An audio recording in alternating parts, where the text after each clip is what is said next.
Hotapu everyone. In this screen image, we see here many of the quote-unquote gods of Egypt. But what are you really observing here? What you're beholding is your brain. The way the Kamau mapped the parts of the brain was through their Neteru, through their gods, quote unquote. You would find far more use of the Neteru or any of the gods of Africa if you look at them as maps of the brain. Now, there are two parts of you. You have a mind and a brain. The mind is non physical, and the brain is its physical vessel.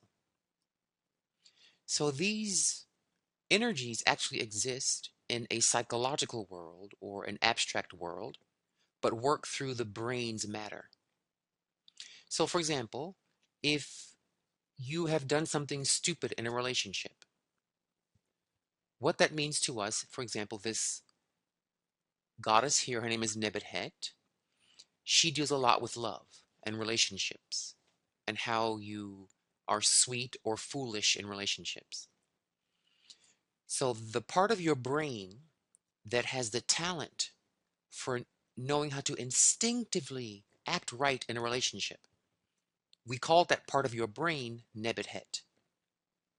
So whenever you did rituals or chants or ceremonies to Nebethet, what you were actually doing, and this is not very well understood by many African revivalists of African culture, many people in Ifa, many people in Kemet, they don't really understand this fully for the most part. That when you do a ritual, the target of the ritual is your brain.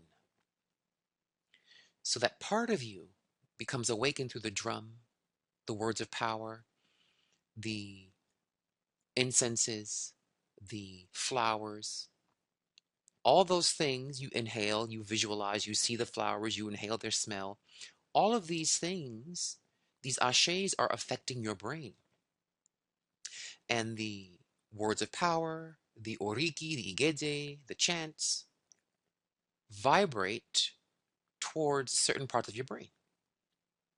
So when you do a Nebuchadnezzar ceremony, you're actually increasing the strength of that brain area so you have more natural talent with, in this case, relationships. So wherever you're doing stupid things, ridiculous things, you're still smoking, you're still drinking, you're still cheating on your mates, you're still making mistakes in love, you're still saying rude things to your boss, you still can't communicate well. All this means is that your brain centers are not centered. Now, what's key about working with the brains from this African point of view, with the brain, by brains I mean you have levels of your brain, a lower brain called the reptilian complex, the midbrain of the mammal in you, and the cortex. The reptile is your primitive behavior, the mammal is your emotional outbursting, and the cortex and pineal systems are your human and divine brain centers. So let's take a little tour through your brain, i.e. this image. So here's Heru. He's the frontal lobe of your brain, the part of your brain that deals with choice, where you're not compelled to follow your animal instincts. Here we have Khnum, Sekhmet. Khnum is the part of your brain that understands how to shape what's not yet here into what's possible. The part of you that knows how to make things happen from nothing. Here we have Sekhmet, the part of your brain that understands survival, self-defense. Here we have the two Akeru lions, one facing this way, one facing that way. These talk about the two parts I mentioned earlier. These are called the lions of the earth, sometimes Shu Tefnud, meaning yang and yin, or outer inner. This is the part of these are your brain lobes, in fact, the two brain lobes, left and right hemispheres. Here we have Ra, the part of your brain that understands how to maximize energy use in your body systems. Here we have OSAR, your DNA, how your brain works with your DNA. Here is GEB, how the brain works with maintaining your health and the balance of your physical well-being.